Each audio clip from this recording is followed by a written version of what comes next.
Good evening, everyone, and welcome back to Bulldog Matt's Healthy Mind. After quite a bit of break, I do apologize. I was down with the flu, and then it was the Christmas period. But we came back with a guest again, uh, Gustav, and a very interesting topic about collective psyche and a little bit of history and emotional, spiritual, and political dynamics in Central and Eastern Europe. Gustav, welcome to the show. Please introduce yourself to our audience. Good evening. Thank you for the invitation. I'm a political advisor mostly who is interesting for history deeply and psychology because I think that those absolutely connected to each other in the national behavior and the chance of prosperity for those even the small nations. They have such traumatic events in the history, what they also have to cure, like the ordinary people do, and not just Hungary, which is my birth country, birthplace, but also mostly the neighborhood countries has the same problems, more or less. Right. As someone who is quite fascinated by the famous psychologist Carl Jung's work, the way how I see it is there's something called collective psyche. And I do believe that tribes or nations have an inherited collective psyche as well. And we also have intergenerational trauma on an individual level just as well as on a national level. Um, and some countries also go through identity crises, um, and different political fractions might have different interpretations or um, contain or bear different sides of the coin, if you like. Um, From my personal experience, I used to have anxious attachment style, for example. For those who don't know what that is, it's usually derived from childhood trauma, although you can get an anxious attachment style if you spend a bit too much time with an avoidant, so another insecure partner. Um, or um, if you just lose self-confidence and um, get traumatized later in life, but it is less likely. Um, some key characteristics of that attachment style is seeking external validation, fear of abandonment, core belief that you have to earn love, you have to earn approval of others, and I'm only safe if you are safe. That's on an individual uh, level. Um, Gustav, do you think that a nation have an attachment style? Definitely, they have, and I think we can identify those patterns each by each. This is the one topic, and other is the collaboration, which is similar to the partnership.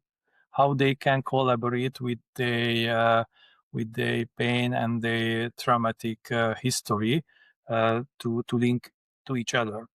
And this is and you cannot solve one or other just together if you want to cure those problems in all Central Eastern European area.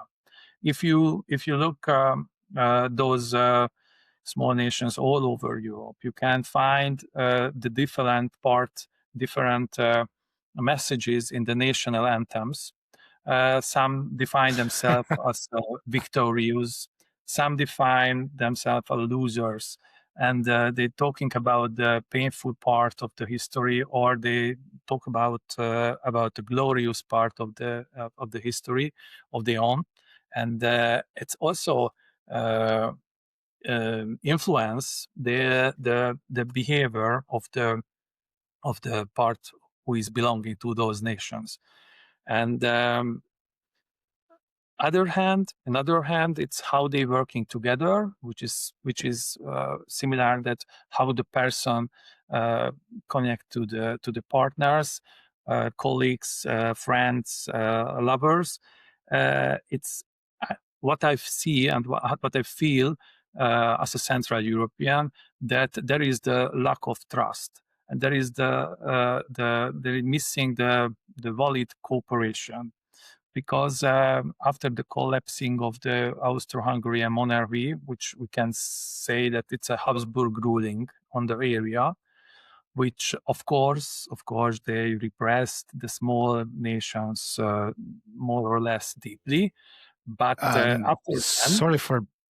Sorry for interrupting you. I just wanted to object a little bit because I think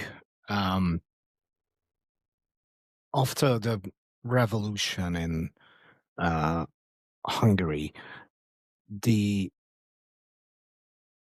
uh, yes, there was Habsburg rule, but the it was called Austro-Hungarian Empire for a reason, and I think right before the First World War, Hungary had quite a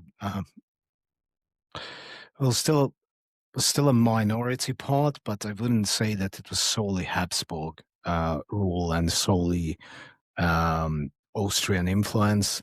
The way how I look at it is it was almost like a narcissistic family kind of a deal, in a sense that um, the Hungarian parliament or nation was to some extent suppressed, and the rebellion was crushed by the Russians, or with the help of the Russians, as always.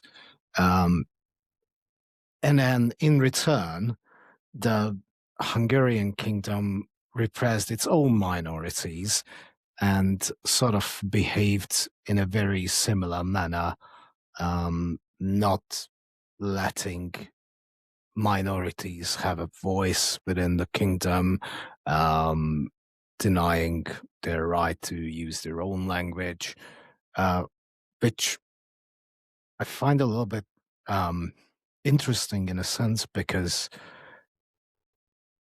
the Habsburgs, I and maybe my historical knowledge is a little bit shaky or has fields for improvement, but I don't think they ever tried to force German or the adoption of German language on the Hungarian kingdom. Have they? in the 19th century, in the first part of the 19th century, they tried to change the Latin as an official language of the Hungarian part to the German, but they failed. But yes, you see that correctly that it was not a voluntary cooperation between 11 or 12 nations, bigger or smaller nations. And that effect for all of them, including not just Hungarian, but Croatian, Slovakians, and Serbians, Romanians, that they felt they can gain success just if somebody lose in the game. It is they never feel that it could be a win-win game between them. And then it's the superpower, which was the Habsburg dynasty, and in that time they tried to balancing between them, but it's also make it stronger, that feeling that if they don't trust to cooperate, just trying to get good position in the courtyard of the king or of the emperor, and when they collapsed and they separated as small nations, it's going more tragically, they started to war against each other, of course, and try to be had a good position in in Nazi Germany, and they running for the favor of the Adolf Hitler. And after that, this small fragmented area, it's just like a fruits going to the under the Russian or Soviet empires. So that's the Sorry problem.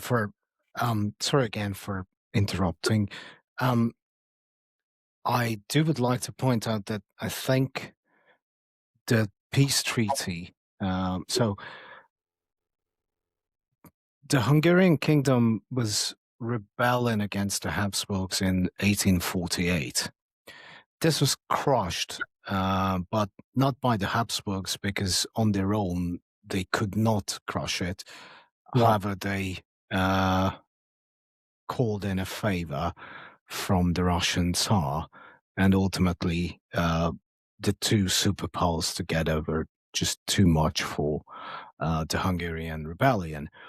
But there was sort of like an agreement in 1867, after which the Hungarian parliament within the monarchy gained quite a bit of power.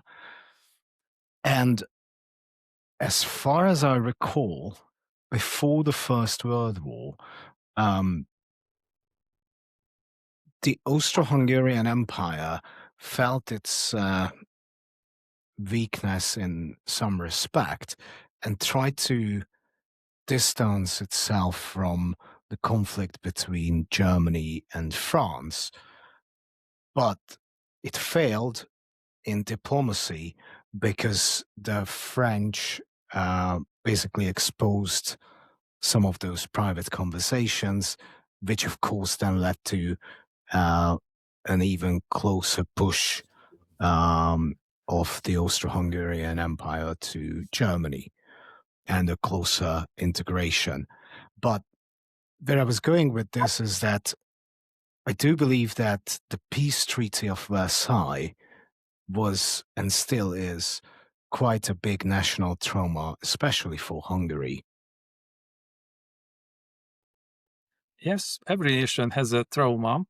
And then, of course, some was a winner in that area, but it's belonging the all more back to the centuries when they never had a chance to learn that cooperation, that kind of the cooperation, what in the recent age, in the modern age, the European Union offered for those small nations. So that one treaty and other treaty, peace treaty, it's always coming and ending, and but it's if you see it in the prospect of centuries, which those lessons teach the small nations that they not trusting to each other to cooperate. And this is what we see still inside the European Union, especially for the far-right movements, which is try to make it fragmented again. I And uh, I yes, beg to differ, and I do apologize, but I disagree. Um, Basically, because I do believe that every individual and nation pursues its self-interest, and I think it's a natural and healthy thing. The other thing I disagree with is that, oh, those poor little small nations, just because a nation is small doesn't mean it has to be poor. It has to uh, have this kind of mindset. I mean, take a look at Switzerland. It it's not big, it's and yet, absolutely. if you ask me, it's one of the most successful nations in Europe. If I also wanted to suggest to you look at Switzerland. But what's the difference between Switzerland? There was the minimum three nations, French, Germans, Italians, who decided to cooperate from the Middle Ages.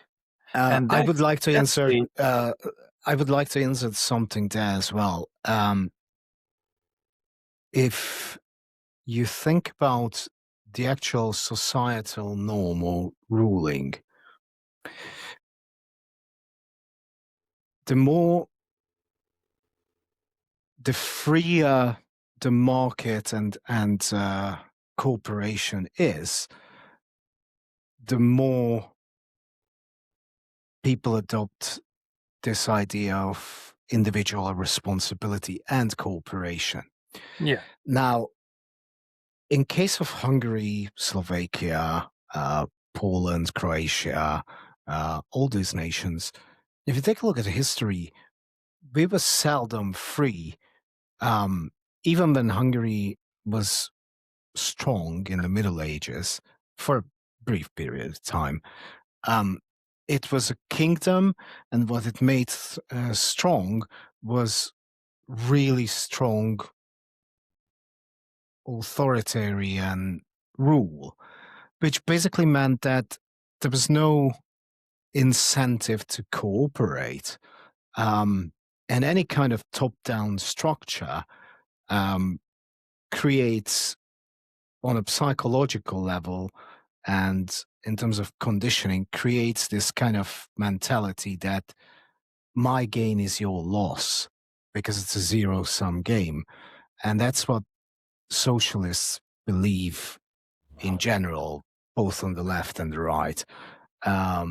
Me being a classical liberal, for me, the nationalist, big government advocates are just as socialist as the classical red socialists. Because for me, the thinking is the same. It's just the scapegoat they use is different. Yes, Hungary and Poland, there was really great countries in the Middle Ages, but without strong cities. In the strong cities, the habitants or citizens, they learn the success and fruitful activity of the free trade between, I mean, free trade, not just the free commerce and free industry. It's a free connection. That's as a adult person decide that okay, we make agreement and mutually fruitful connections we build between us. We could be friends, we could be trade partners, we could be lovers, but this is those area was not big part of the total population. And for example, it's also there was no big cities in Switzerland, but there was the cantons, which is cooperated like a cities because they not function tribal places, but they have to work together to defend between the hills themselves in the early times, and it was because of the geographical reasons. It was really successful from the beginning, and then those cantons, which are not cities, not free cities, not free citizens, but free people of the cantons, they can make a union. Then, and that was a very good lesson for them. On the other hand, there was also the Netherlands, my favorite example, which is after the Reformation, they passed the Catholic rules and the Catholic superpower, and they also learned that how we can freely, especially with the overseas trading, of course, cooperate with you. We like an adventure. We going like before the older ages, the Vikings did. So these practices help them how we can make free cooperation without the decision of the ruler. And those countries where the aristocratic powers made the fights between the fractions, they also just communicated, if you have a good relation with the king or the favored fraction of the king, then you have a better position than other aristocrats. And it's was typical, and also the workers and peasants, they also saw that if your lord is a success person in the king's court, that's good for you. If not, that's you will be changed. Who is the new ruler? And this weakness of the cities, it's absolutely make a different path in the western part and eastern part of Europe, especially in the eastern part of Germany. This is the Prussian way, and the western part of the Germany, which is the may I say the Hansa culture, is make it more similar, like London was a part of the Hansa cities from the Baltic cities also. That this also have to learn that how they make free agreement as a free persons, and that was not typical in the other part in Eastern Europe, especially not in Russia. Yeah, of course not. I think it still isn't. I just tell Still, you that why also you have other inherited approach that what going also other nations had a bad peace treaties, but after the next day they started to redesign themselves or taking a face to the oversea colonization, for example, and try to find something new that, okay, we lost in that part, but we, in other hand, in other part of the globe, we will make a fortune. That absolutely uh, different approach. if you so there's the example of Poland, for example, or Estonia, just to stay in Eastern and Central Europe. Right after the collapse of the Soviet Union, both Estonia and Poland, they decided to modernize, to embrace personal responsibility, to embrace free trade, to embrace competition. And as always, it led to them rising. On the other hand, what I've been seeing right now is the United States, the United Kingdom, Germany, France, they started embracing ever more central command, central control, socialistic ideas. And that, of course, as always, will lead to the demise of the country, not just from an economical perspective, but from a psychological as well, because it's basically based on envy and shadow projection. Yes, if And so, yeah. I see that the Baltic states, they had not just the Hansa cities inheritance, but they also have some links by the Teutonic Order. But immediately they started to copy the Scandinavian and the Viking model. So they just redesigned themselves as a not Baltic but Scandinavic or Nordic society. Poland, sorry, just a quick insertion, because on the political left, people like to point out to the Nordic countries as these socialist paradises.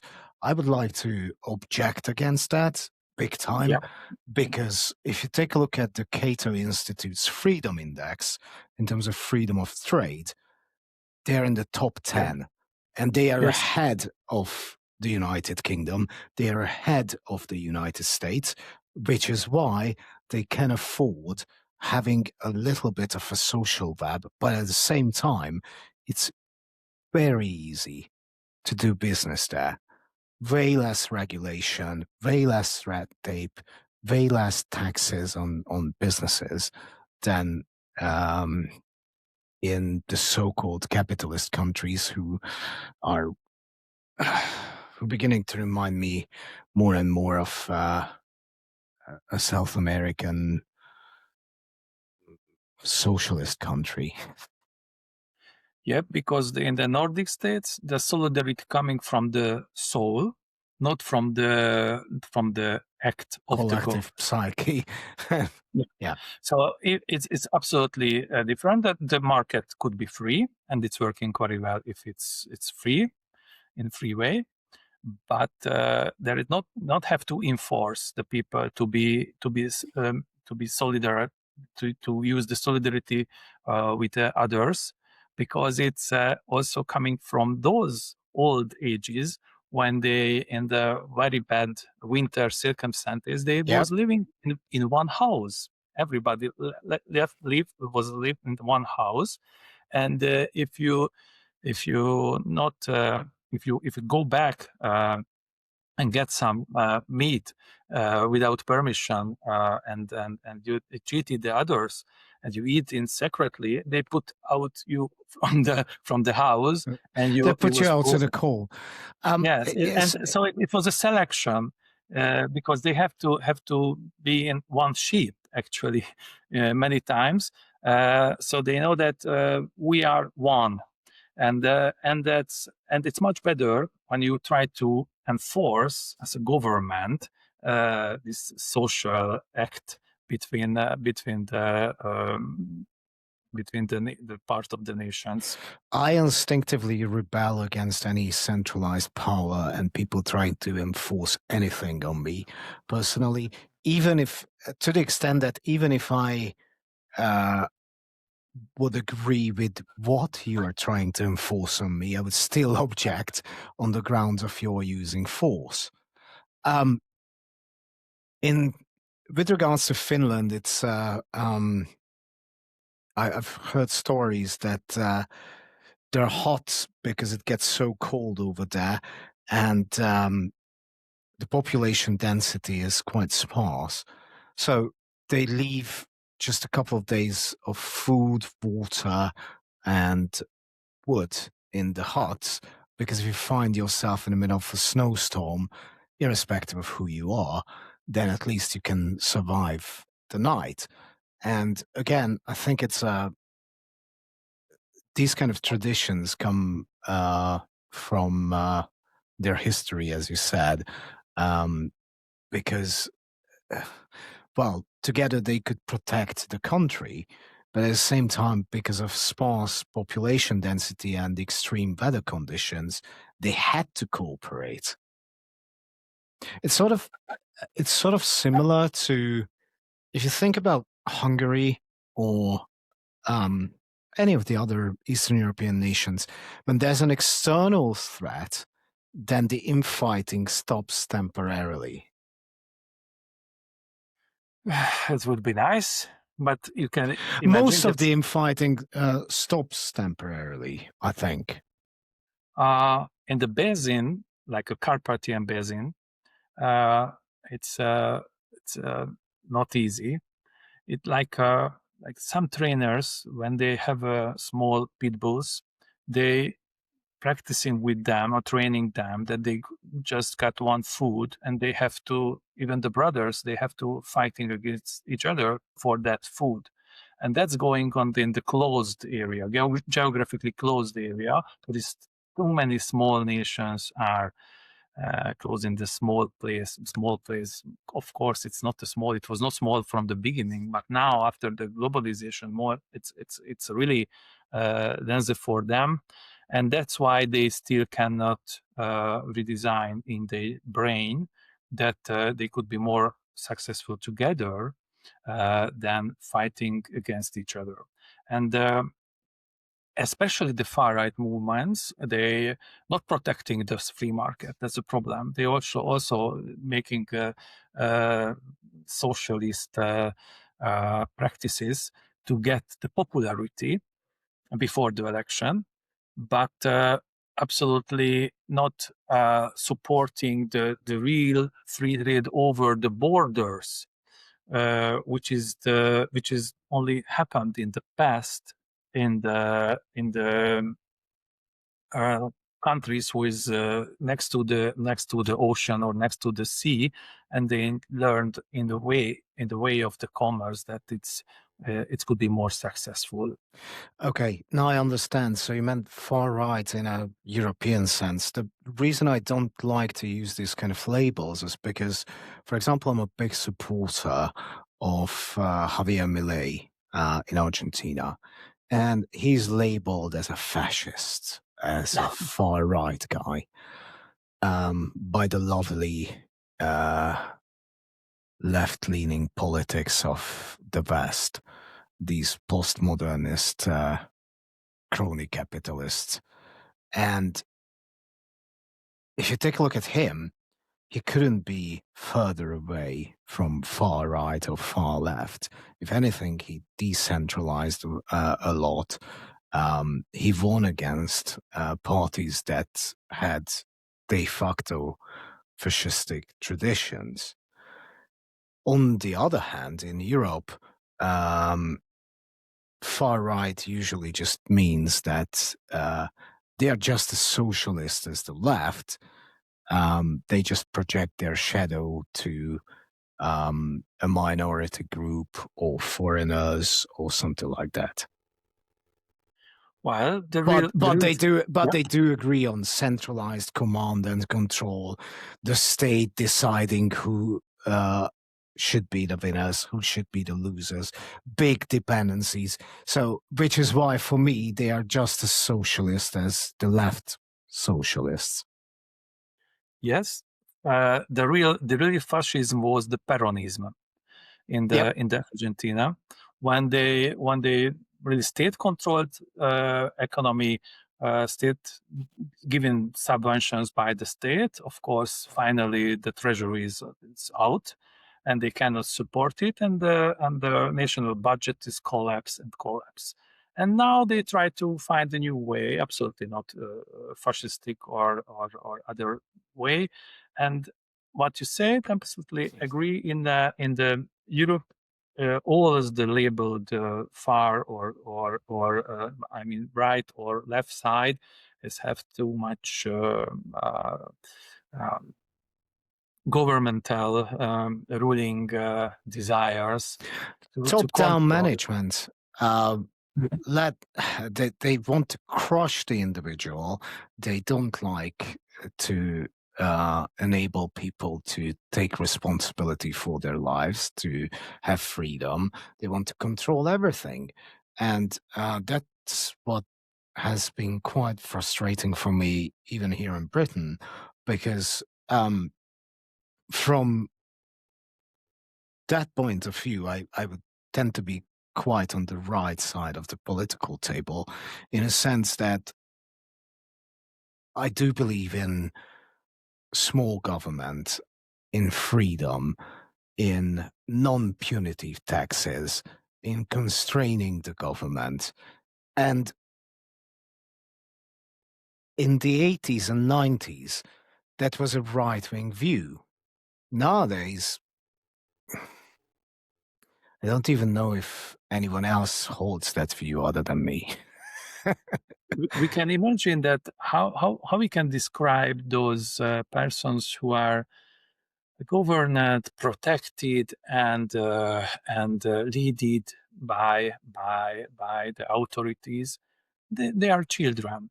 So the evolution of the personality or own personality, it's going through when we became teenagers, and later we maybe rebel persons, but who is yes, who is not, but finally we have to grow up as an adult, and it's uh, never happened if you are governed someone else.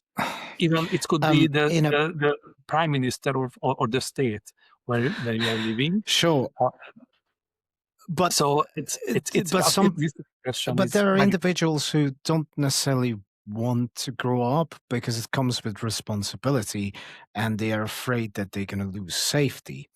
And in and I have a little bit of sympathy for that, because our psyche and unconscious actually works the same.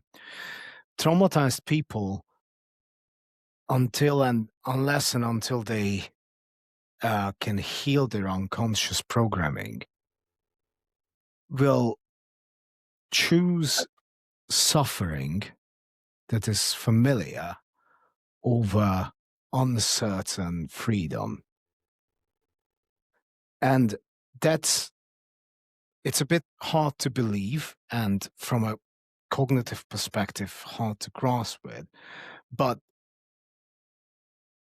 in traumatized people, especially those who were traumatized in their childhood, that comes from an adaptation or some sort of safety mechanism. And so it's hard coded in the psyche that that's the safe option, going on my own or trying to strive, trying to compete, trying to shine. That's not safe. And so I need to submit to some sort of external power, even if it's abusive with me, because that's what I'm familiar with.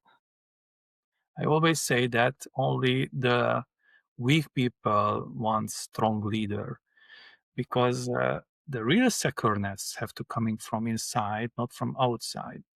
And if you are securing yourself, you have to be sure that you will make good and maybe perfect solution for your future next day. And in any disaster, any bad situation, you will discover yourself and your part of your or personality to survive, to adapt it, to be adapted for the critical situation. And that's in the same person who is in the society belonging to this false and untrue secureness. They of course want to feel the real attachment for the neighbors, for the lovers, my beloved persons, but they don't get it, because they, in other hand, and as a citizen, they cannot produce that habit in themselves. And what we expect if two child try to behave like adults, making agreements, making promises to each other, but before that they never live that life what a grown up person could believe. Right. I wanted to go to another topic really briefly, and then, if you don't mind, we'll have to cut it off for today. But there are so many other things I would like to talk to you about. So, if you don't mind, and if you're okay with it, I would like to invite you back. You don't have to answer now, but of course, you're always welcome here. The last topic for tonight would be something from Jungian psychology called shadow projection. In previous episodes, I briefly mentioned that in Jungian psychology, shadow is basically part of our unconscious, a protective part of ourself that we just shoved down, suppressed, and denied or decided not to accept and acknowledge in ourselves. And individuals are capable of projecting their golden shadow as well as their dark shadow. Golden shadow is when you project your golden shadow to your partner, that's idealization. When you project your dark shadow, traits that you dislike or deny in yourselves, that usually leads to conflict. And when a society suppresses aggression and certain things about themselves, for example, their greed, and they project that hatred especially on a minority group, I think that was the main driver behind Nazi Germany. Yes, well, the biggest problem when the A national light nation topic. the national myths are what they try to dream about themselves. It's sometimes they're just lying, and when they not stop to lie themselves, until that it will be come back and come back. This as a reflect from the environment, bad answers, not successful result, but they repeat it, and until it's the really big disaster is the reality comes back in front of the nation, and it's still depending on this area that the Nazi Germany had at the traumatic end after when they mislead it themselves that how we can not we are not we have no faults, we did everything good, but somebody betrayed us, and we have to punish them, and after then we'll be glorious the whole nation because otherwise we are fine. uh, and then they have to be look at the mirror and need some reflections. We are not fine, we are not the strongest, especially the small nations, they are not strong. They have to be smart, not strong, smart. And for this knowledge they have to learn, and they have to work for that, and after that's coming the success for them. But now, what could be the same disaster like happened with Second World War with Germany? Bankruptcy of the state. It's they printing money. It's very interesting what's going in Ukraine. They facing very hard times. So then they reverse the nation. They redesign themselves against the bigger enemy, and that could be it could be a successful or useful trauma. When if they survive, they will be in other quality, I mean the I community. And I don't um see that similar situation in Central Eastern Europe, which can be teach hard lesson for those small nations. It's I over, and have to I find a new path for yourself and stop lying for yourself about your history, about your power, and about your quality. You have qualities. You have to redesign and define those qualities and learn new ones. I don't really like this kind of generalization. And the reason I don't like it is because I don't think that the path of um, Hungary is the same as Estonia or Lithuania. I don't think or even Poland.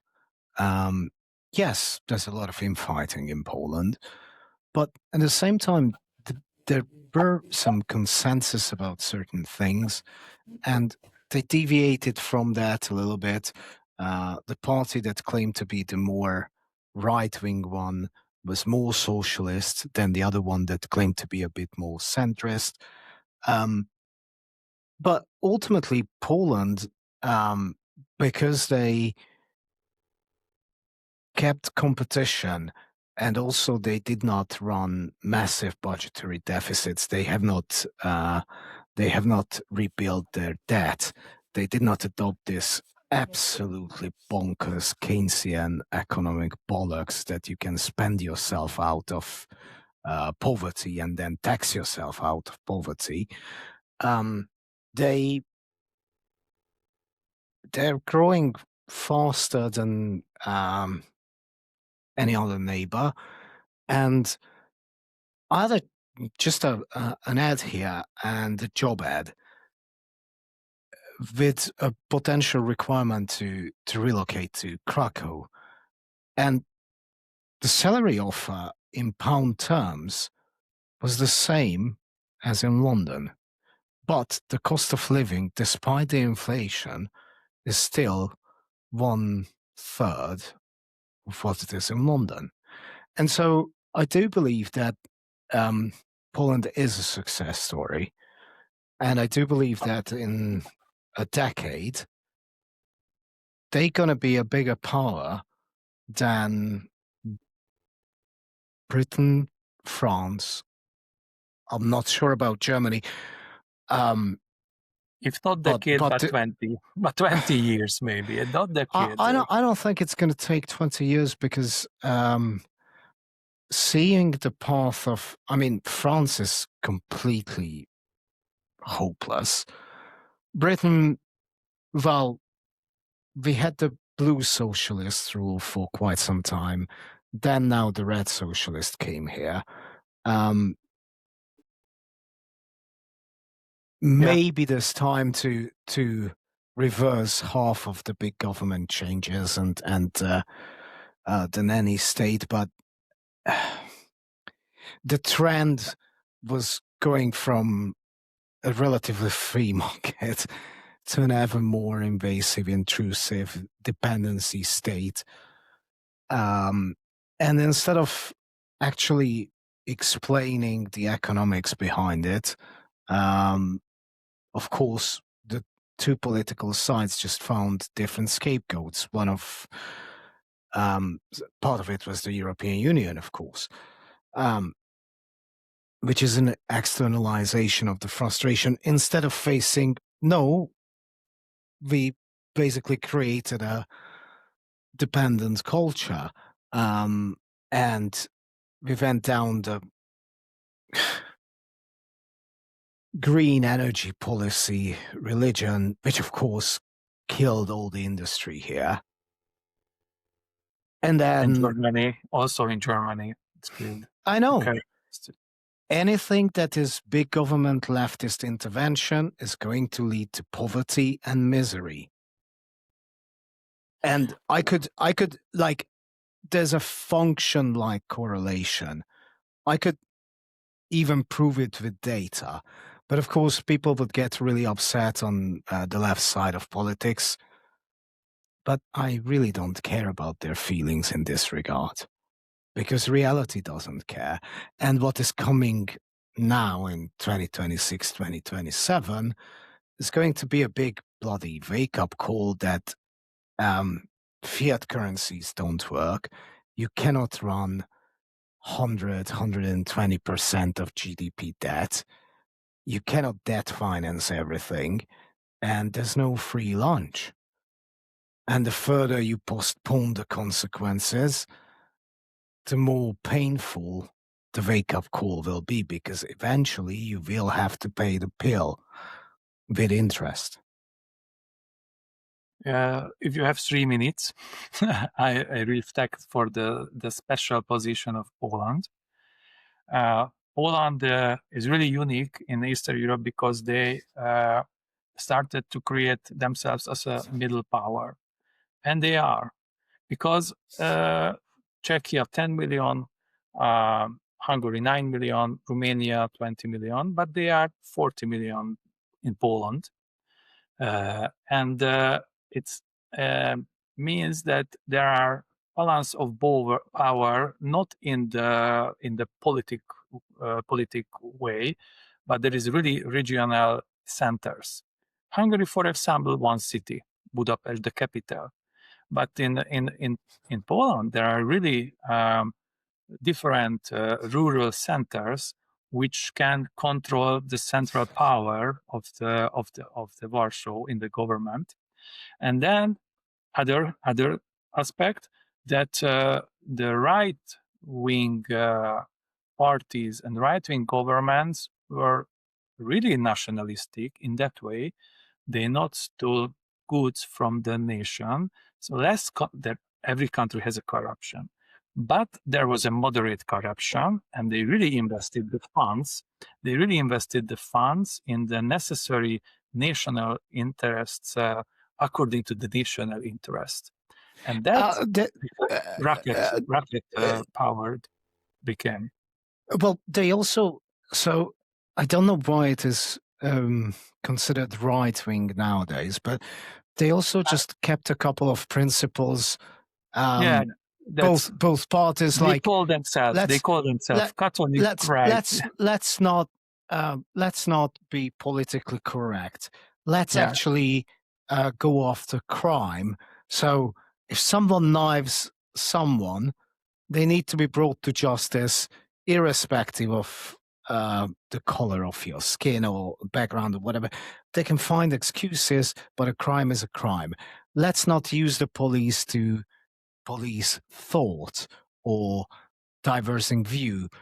Let's use them to stop robberies. So, and there's sort of I mean, all of their political parties agree in that, to protect the borders, to police the streets, to actually, you have to work if you want to earn money. And so and nowadays these thoughts are considered extreme right wing. So and and by that measure, I'm as far right as it gets, which is why I was objecting to a characterization. But I'm not the same as Marine Le Pen's party or the Alternative for Deutschland. But if you ask if I agree with Javier Milei, I would say 100%. So anyway, the Baltic states, they also followed the Milton Friedman book, and they're extremely successful nowadays. To the extent that there are channels on YouTube where it is now advertised for wealthy Americans to escape the tyrannical federal government of the United States, and how easy it is to get a passport or at least a permit in Estonia and just do your business from there. And so, which is why I'm laughing when people characterize the United States as a free nation. Free my behind. Not anymore. I think maybe before the Clinton era, but they look like a big. They actually look a bit more like a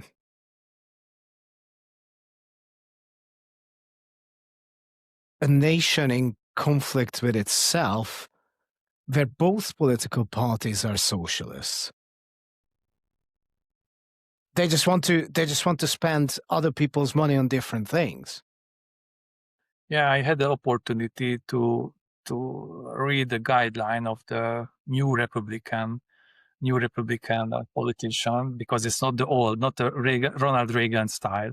No, he's not a Reaganite. And they decided to the state leading in most of the, they think, leading industries. Oh yeah. Okay, the NASA is okay. NASA state-owned, yes. But they he even claimed that, oh, but that's very efficient in China. We should do that too, like copying China. It's copying like Benito Mussolini, when he believed that but Bush was the same. Bush did the same. He ran on a humble platform and then started the war, expanded government. He inherited a balanced budget from Clinton, who was the last Democrat I actually liked somewhat. And then blew the budget, expanded the government, expanded socialist policies, went to war. But so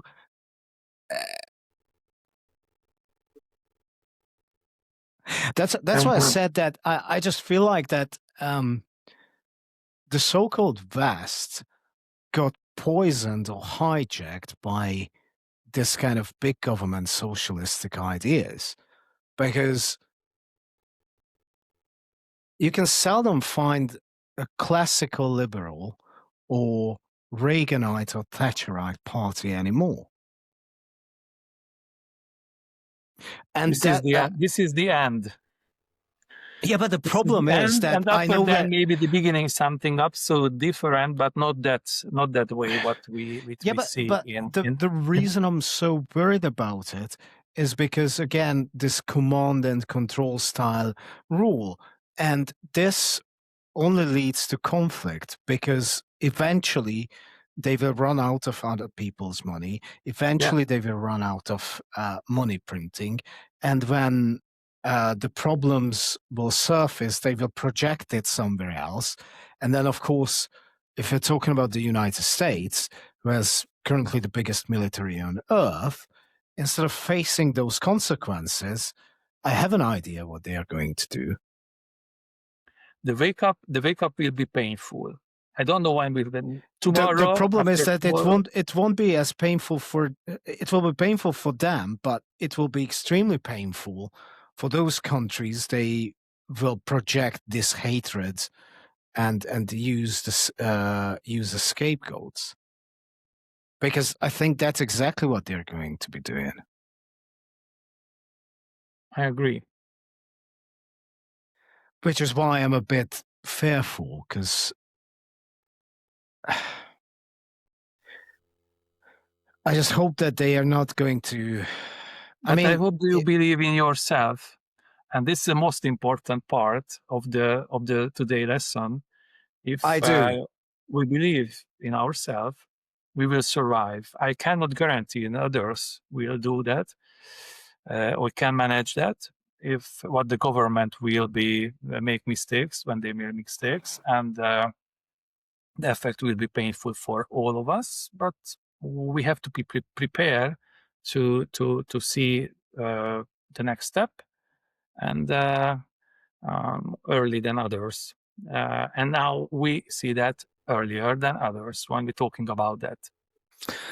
I've been seeing this trend since 2009. And I actually wrote my dissertation about something like this in 2012, much to the upset of the absolutely postmodernist leftist professors of mine. But they could not do too much about it. And I toned it down a little bit to just get my degree.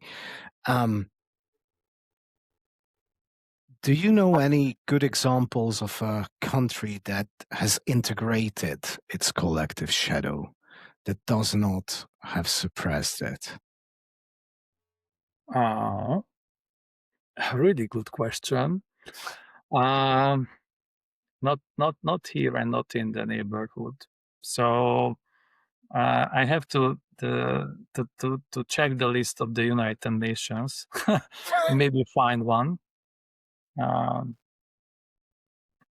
the problem is that the whole globe is really linked to each other, and it's poisoning each other, and not easy. Once upon a time, I would say maybe some Buddhist countries or Thailand, where it was very prosperative, but so much dirty, and there is not the minimum of the environment. I'm not the big fan of the new green movements, but the other hand, I think I that absolutely despise them, but to be honest. minimal sanity, minimal local environment protection is important around us, based on our decision. Sure, and I but don't see the in the Far East also. I don't see, especially don't see in China. And this poisoning, this is the material poisoning, but I was talking about the mental poisoning or economical knowledge and behavior poisoning, each by each. They printing in each country, making inflation, playing with the currencies. So I don't know which part of the world could be independent of this madness which is going on. I don't know, because for quite some time, China was an alternative superpower in a sense that they were growing quite steadily. They did not pile on debt up until 2008, 2009, and then they started maximizing state intervention. Now they are just following the same mistakes what the United States was doing, and started printing tens of trillions of yuans as if there was no tomorrow. On the other hand, they purchased and stockpiled a lot of gold. So it's going to be interesting, and silver and copper. So it's going to be interesting. But the next crisis, because on a fundamental level, the global financial system is fractured. The plumbing is problematic. This central management of interest rates has caused a lot of bubbles. And now we reached a point where everything is in a bubble territory. And there are two ways out of it. Either we let it burst, deal with the consequences, but it would be severe because it would mean a cascade of bankruptcies and clearing out all this debt, and nations would have to default and a big reset. I don't think anyone will choose that out of pride. The other alternative is to monetize the debt, but now it will mean hyperinflation because asset prices can't go any further up. So, and inflation is already high everywhere. So, which is why I'm a little bit worried and asked if you could give me an idea of a nation that integrated its shadow and has been somewhat, because the Netherlands, at least from a monetary and fiscal prudence perspective, they are all right. Their problem is that they're part of the Eurozone. So when France, Italy, and Spain, and nowadays even Germany, will bring the currency down, they are in the blast radius, even though they are prudent. Switzerland is interesting. Denmark is interesting. They have a self-identification, a little bit different than others. Argentina could be interesting. But it's really, all of them, it's really far from the final. I have some hope in I have some hope in Britain, in a sense that they've made similar mistakes. When the American bubble pops, of course it's going to resonate here. There will be a crisis, but because the pound is no longer the reserve currency, they won't be able to print as much money and hide from the facts, because it will immediately show up in inflation. And so after that, I do believe that the already unpopular Labour government is going to collapse. The socialist conservatives, the nation is disgusted by them. Mm-hmm. So there might be hope.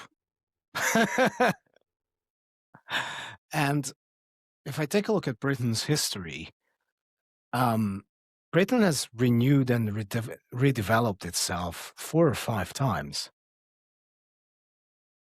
So I have a little bit of hope. And I also... I wasn't. No, a bit more than that. And I also happen to love this country, so... And I wish the best for them and for us. Well, God help us all. The other thing that worries me a lot is Germany, because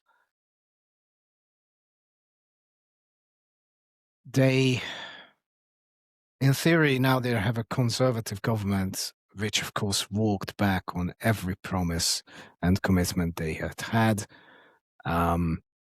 They opened the debt gates up. They still have not turned the nuclear reactors back on. It's killing the German industry. Unemployment is getting higher. they have an aging population, and the socialists were already really unpopular, but the alternative there is called Alternative for Deutschland. No, And I think we have seen this movie before. but it's not real alternatives. The problem is that Germany was the engine of Europe, and it's looks like breakdown. But there, you cannot Due to expect. leftist policy decisions. Let's kill the industry. Let's print money. Let's make the government bigger. Let's do more legislation.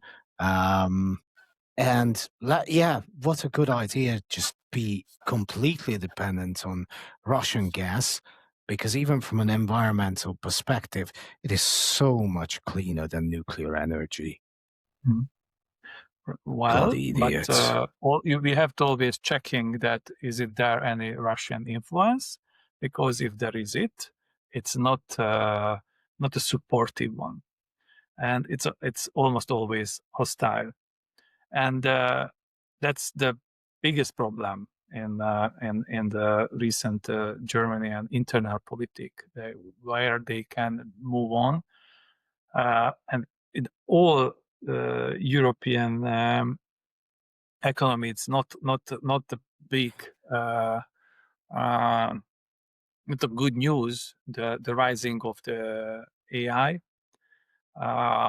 because the higher employment will be coming, and the first answer will be the social reflexes.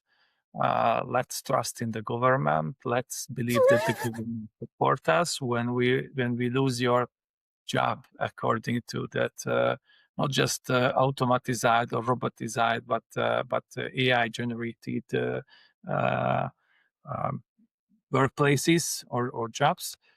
So this we I'm will see within 5 years this situations going I'm right. not entirely sure. I love AI. I love technology. Of Um, course you do. and it's enabled me to actually be 5 or 8x more productive than before. I see a danger in it leading to job losses. Of course, I don't want that. But the reason I am not a doomsday guy is because if it happens that fast and rolled out on that scale, there's a problem, there's a market correction, and there's a problem in the logic. Because they say that, oh, we're not going to have 5 or 10% unemployment, but 90%.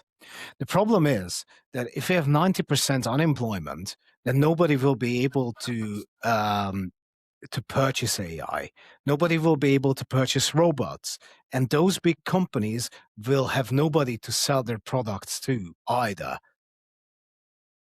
The Uh, thing is that money is just a measure of it's a unit or a measure of value in order to exchange services. Now, if everything is replaced by AI, then humans don't have a job. Let's say 1 or 2% has. So they earn money. Who the hell is paying for the AI? Who the hell is paying for the robots? Let's say you're Google. You're bankrupt at this point because nobody has money to pay for your services. So well done. If you're a bank, that's a different story. But um, if you're an oil company and you fire all your admin stuff and everything will be done by AI agent, and then you deploy robots to do the rigging, great. Who do you supply your end product to? Nobody can pay for it. If nobody has a job, nobody can pay for it. And as they can't pay for it, you go bankrupt too. You're unemployed too. And so I really don't think it's going to play out this way, and then governments will do this or that.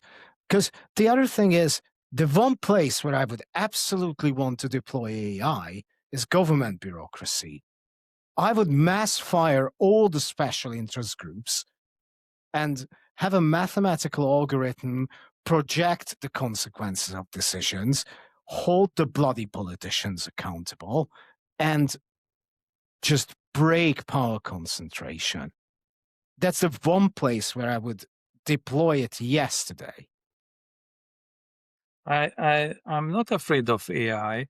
I absolutely trust in the talent of the humanity, that they can find new jobs for themselves.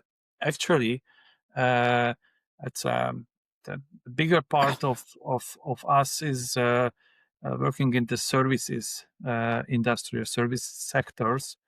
So we will provide more services to each other, and robots and AI will do different practical things, but we have focusing more human-friendly jobs, and we paying for each other like a master or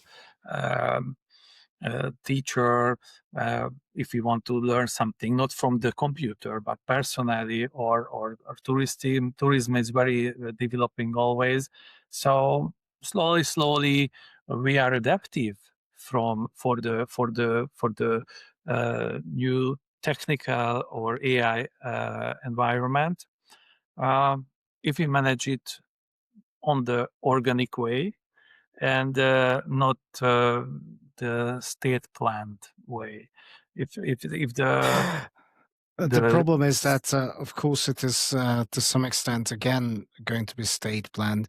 I do believe that the United States is going to sacrifice the dollar in order to build power plants and debt finance data center rollout and keep their stock exchange artificially inflated to the extent that it is already 2.2 times the national GDP. And usually, if it's above 100, that means it's a bubble. I mean, when the dot-com bubble burst, the US stock exchange was at 1.15. Now it is at 220. So it's going to definitely burst rather sooner than later. But they will try to postpone it ever more, sacrifice the dollar, because I do believe that they see AI or the race to win the AI game as a national security issue, and the race with China. And so it is government controlled to some extent. And the European Union, I don't know, as usual, will just look left, look right, going to be indecisive, do a lot of infighting. Then one of the special interest groups will lobby Brussels. They will pass some protectionist shit, which will make the EU even less competitive. And yeah, brave new word. If it was up to me, I would just take away the legislative power from all of them. good idea.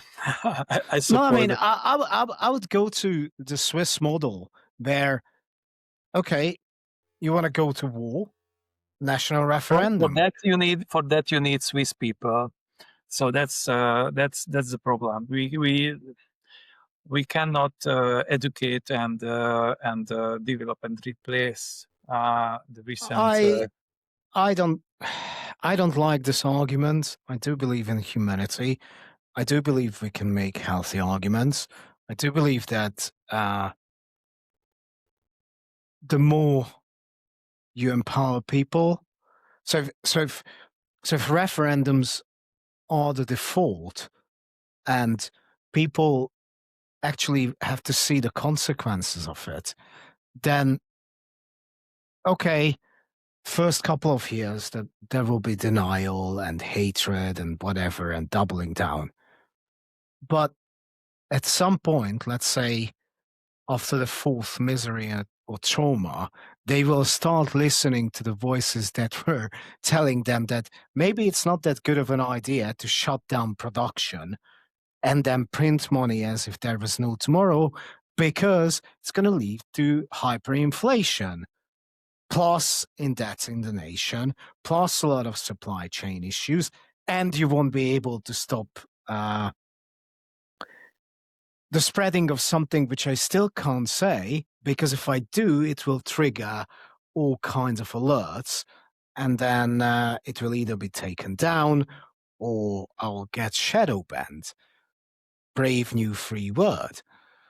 Anyway, sorry, that's just my frustration. I wanted to finish on a more optimistic note, but No, we both of us believe in the creativity of the humanity. So there is no shadow.